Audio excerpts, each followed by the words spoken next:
करते हैं खुर्रम मजदूर से। खुर्रम, कैसे देखते हैं पाकिस्तान की इस डिफीट को? देखिए, जिस चीज़ की शुरुआत आपने गलत की हो तो रिजल्ट तो इन दी एंड ये आएगा। अगर हम इससे पिछले मैच की बात करेंगे, लोग ये थे कि भाई हमने 352 रन हमने चेस कर लिए की टीम हमने सेलेक्ट की है और उसमें हमने ये रिजल्ट आउटपुट आया है ज़बरदस्त। देखिए, वो मोमेंटम हमारी तरफ आया था। असल में तो हम 53 पे 3 उस दिन भी आउट हो गए थे। इन्होंने क्लोज जाने की कोशिश की, जब मोमेंटम इनके हाथ में आया तो इन्होंने फिनिश किया। कल कहीं भी ऐसा नहीं लगा, क्योंकि कल आपने देखा सबसे बड़ी जो इन्होंने मिस्टेक की, टॉस जीत के बैटिंग। जब आपको पता है सेकंड बारी में बॉल बल्ले पे अच्छा आता है, स्किट करता है, आपने चेज भी अच्छा किया है, मगर एक दिल में दिमाग में डर था, अगर 300 हमारे ऊपर हो गया तो हम चेज कैसे करेंगे। तो ये सवाल जब आपके ध्यान में होंगे, जी शिकस्त का खौफ, बिल्कुल, इसमें कोई शक नहीं। तो ये कहीं ना कहीं चीजें दिखी। फिर ओपनिंग को लेके, अच्छा एक चीज है इकबाल भाई कि मुझे ये समझाना, बाबर पे इस तरह हो रहा है कि बाबर को ओपनर भेज दिया। भाई वो सबसे जो मुश्किल क्रिकेट है, शॉर्ट वर्जन, उसमें तो वो स्पेशलाइज्ड ओपनर खेल लें। तो जब यहाँ पे अभी ये 150 कर देते, बोलते जी बाबर से अभी उसकी ज्यादती हो रही है। भाई आप देखो, बेस्ट प्लेयर कोई बेचते हैं, सही। लेकिन मुनीर, वो कप्तान तो कहता है किंग कर लेगा, फिर किंग ने खुद कहा कि यार मुझे किंग ना कहो। 3 इनिंग्स में 62 रन हैं बाबर आजम के। तो आप क्या देखते हैं, तवक्कुआत बड़ी वाबस्ता कर ली। उसने अपने करियर में, वनडे करियर में सिर्फ 2 मरतबा इनिंग्स ओपन की थी इस टायर सीरीज से पहले, और दोनों में वो इतनी लंबी इनिंग्स नहीं खेल सका। अब आप क्या देखते हैं कि ओपनिंग कॉम्बिनेशन नहीं है, आप अपने मेन प्लेयर को एज एन ओपनर ट्राई कर रहे हैं। 1 डाउन पे कौन है? कामरान गुलाम को आप खिला नहीं रहे। आपने तैयब ताहिर को खिलाया, ठीक है उसने रन्स किए, लेकिन जिस अंदाज से वो रन्स कर रहा है टीमें उसको फंसा लेंगी। आप ये देखिएगा आइंदा आने वाले दिनों में उस पर काम कर रहे होंगे। और बाकियों का क्या होगा सिवाय सलमान अली आगा और रिजवान के? आप कैसे देखते हैं? बहुत बहुत शुक्रिया इकबाल। हम शुरू से ये कह रहे हैं कि टीम का बैलेंस जो है वो बहुत गड़बड़ है, टीम में कहीं नहीं है। हम शुरू से कह रहे हैं कि आपके पास एक स्पेशलिस्ट ओपनर नहीं है, आपके पास 2-3 स्पेशलिस्ट स्पिनर होने चाहिए, कम से कम एक जरूर होना चाहिए था। मेक शिफ्ट ओपनर बना देना इसको। नहीं, बाबर एक है तो सही, वो चाय बहुत अच्छी बनाता है। हाँ, वो चाय बहुत अच्छी बनाते हैं, लेकिन बहरहाल वो एक उनकी पर्सनल चीज है। लेकिन एक बात, पीसीबी की वेबसाइट पे आया है उसकी चाय का, ठीक है, खिलाड़ियों के साथ गुफ्तगू करते हुए। तो उसका मेन काम जो है वो चाय बनाना है या बॉलिंग करना है? देखिए, हम अगर टीम की बात करते हैं ना, बैलेंस की नहीं, आप बिल्कुल सही कह रहे हैं, वो एक अलग चीज है। मैं सिर्फ अगर टीम की आपकी बात करता हूँ, परफॉर्मेंस की बात करता हूँ, तो अपने होम ग्राउंड पर न्यूजीलैंड से 2 लगातार मैच हार के आप अपने ही होम ग्राउंड पर चैंपियंस ट्रॉफी का पहला मैच इसी टीम से खेलने जाएंगे, जिसके कल 2-3 प्लेयर नहीं थे।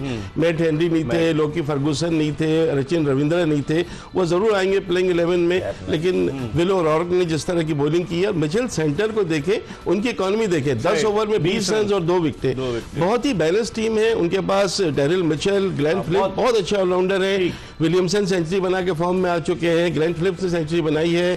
तो उनको उनका डेविन कॉनवे बहुत अच्छी परफॉर्मेंस। खुर्रम, कैसे देखते हैं? अब उनके कल मेन प्लेयर्स तो नहीं खेले। लोकी फर्गुसन बहुत तेज है, उसके अलावा मैट हेनरी जबरदस्त बॉलिंग करता है। विल ओ'रॉर्क जिसने बॉलिंग की है, कमाल की बॉलिंग की, 4 उसने आउट किए। मजे की बात है कि वो इंग्लैंड में पैदा हुआ, उसके पेरेंट्स न्यूजीलैंड से इंग्लैंड आए, इंग्लैंड में पैदा हुआ, और उसके वालिद जो हैं वो फर्स्ट क्लास क्रिकेट खेल चुके हैं, पैट्रिक ओ'रॉर्क, और वो 29 फर्स्ट क्लास मैच खेले। और इसको गाइड किया है काइल जेमिसन ने, जो एक तवील कामत फास्ट बॉलर है न्यूजीलैंड का। लेकिन कल उसने जिस तरह से अपनी हाइट का इस्तेमाल करते हुए शॉर्ट पिच गेंदे की फ़खर जमान को फंसाया, क्या कहेंगे आप? चलिए, तो आज इजाफा हुआ मेरी नॉलेज में। आपके साथ बैठते हैं तो ये चीज़ें पता चलती रहती हैं। अच्छा, दूसरी बात यह है कि इकबाल भाई, देखा जाए अगर तो इनके अभी 3 से 4 प्लेयर वो जो प्लेइंग 11 में होते हैं। 2-3 का नाम आपने लिया, एक प्लेयर और है जो पिछली सीरीज में आप और हम कवर कर रहे थे, 2-1 हुआ था, चैपमैन।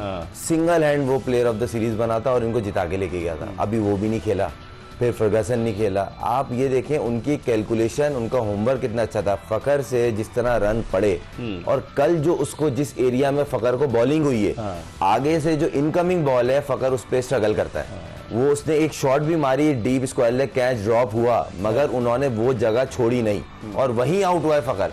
एक बॉल शॉट नहीं की, फकर जमान जो है वो शॉर्ट पिच बॉल को लाइक करता है, खेलता है। तो आप ये देखें, इसी तरह तैयब ताहिर की बात करूं, तैयब ताहिर इन्हीं के खिलाफ 2 मैचों में शॉर्ट मिड विकेट पे आउट हुआ है, पहले मैच में भी और ये फाइनल में भी।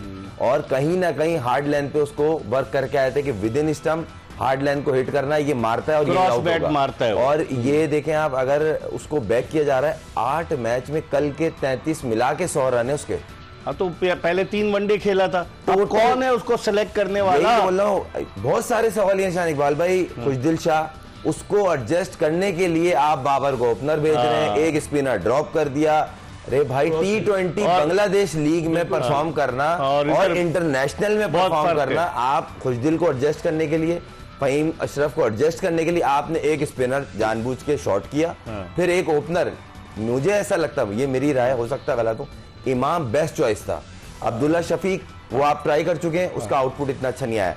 दूसरा ओपनर इनके पास कोई ऐसा दिख नहीं रहा था, मगर अभी फिलहाल जो फॉर्म में था वो इमाम था। उसने कायदम ट्रॉफी में 500 रन किए, 400 किए, फिर जो वनडे कप हुआ चैंपियंस कप उसमें भी 450 रन। तो सांप निकल गया ना, अब लकीर पीटने क्या फायदा? लोग ये हो रहा है कि हमारी बेस्ट टीम है, इसको बैक करो, हम इनके अगेंस्ट नहीं है, मगर आप देखें कहीं ना कहीं एडजस्टमेंट चल रही है। क्या कहेंगे मुनीर, कॉम्बिनेशन सही नजर नहीं आ रहा। आप देखें भारत ने 5वां स्पिनर इंक्लूड कर लिया, वरुण चक्रवर्ती को।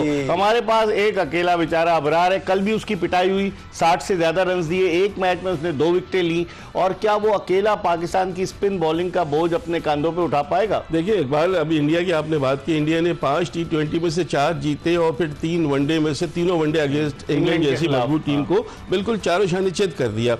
वरुण चक्रवर्ती के नाम उसी वक्त से आ रहा था, बिकॉज के साउथ अफ्रीका सीरीज और परफॉर्मेंस उनकी बहुत अच्छी थी। तो लेकिन मैं ये सवाल करूंगा, इंडिया ने 5 रखे, हमारे पास और कह कि हम थक गए कि हमें स्पेशल स्पिनर की जरूरत है। हर किसी टीम के बाद 2-3 आपको जरूर मिलेंगे। इंग्लैंड के देखें ना, माइकल ब्रेसवेल और ग्लेन फिलिप्स करते हैं कर लेता है। तो यह हमारे पास एक बार ये चीज हमारे समझने की है, तो ये चीज जो हमारे सिलेक्टर्स हैं उनको तो पहला समझ लेना चाहिए था। एक चीज और बड़ी इंपॉर्टेंट इकबाल, पहला मैच जो है ना आपका, वो आपको चैंपियंस ट्रॉफी का दारोमदार सिर्फ उस मैच पे है। गॉड फॉरबिड, अगर पहला मैच अल्लाह ना करे, मैं गलत हूँ, मेरी दुआ ये, हारते मुश्किल होगी, तो फिर जो साइकोलॉजिकल प्रेशर आपके अगेंस्ट इंडिया होगा, तो फिर वो तो फिर आपको पता है बहुत मुश्किल होगा। और आप देखें एडवांटेज क्या होगा भारत को, कि भारत 20 फरवरी को बांग्लादेश के खिलाफ दुबई में एक मैच, पहला मैच खेलेगा, और पाकिस्तान 19 फरवरी को खेलेगा। पाकिस्तानी टीम फिर 20 फरवरी को ट्रेवल करेगी दुबई, और फिर पाकिस्तान 23 फरवरी को दुबई में भारत के खिलाफ मैच खेलेगा। तो सही कह रहे हैं मुनीरुल हक कि पहले मैच का रिजल्ट जो है वो बड़ा इंपॉर्टेंट है। तो आप क्या समझते हैं कि अब तो खैर टीम में तब्दीली नहीं हो सकती अनटिल एंड अनलेस कोई जेन्युइन इंजरी ना हो, तो अब इस कॉम्बिनेशन में क्या कर सकते? सिर्फ उस्मान खान रह गया ना, बाकी तो सब खेल लिए।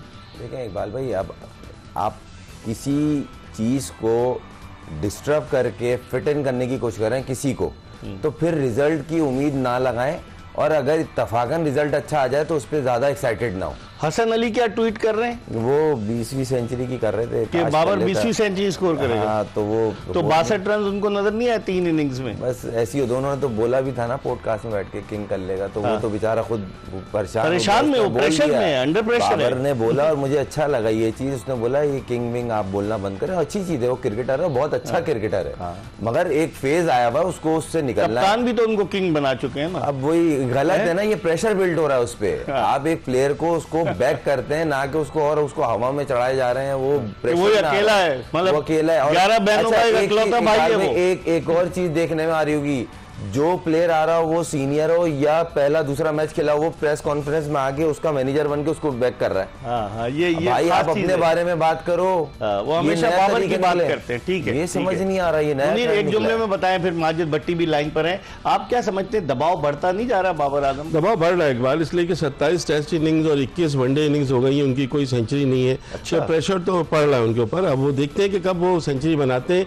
अभी भी उम्मीदें सब रखते हैं बाबर से, जब भी वो खेलने जाते हैं। हसन अली तो बहुत रखते हैं ना, हसन अली तो खैर उनके बहुत अच्छे दोस्त और उनके साथी हैं, लेकिन बहरहाल बाबर जैसे प्लेयर है, कल भी उन्होंने एक रिकॉर्ड बनाया जॉइंट फास्टेस्ट 6000 का, उसमें कोई शक नहीं, जो उनको 5-6 इनिंग्स पहले बना लेना चाहिए था। नंबर 1 नहीं रहे वो, लेकिन आप भी देखें परफॉर्मेंस जो कि इतने अरसे से परफॉर्मेंस में है, 81 उनका हाईएस्ट स्कोर है अगेंस्ट साउथ अफ्रीका टेस्ट में, उसके अलावा कोई उन्होंने नहीं किया। बहरहाल दुआ कर सकते हैं कि अच्छा रहे। पाकिस्तान का प्लेयर है, पाकिस्तान का प्लेयर है।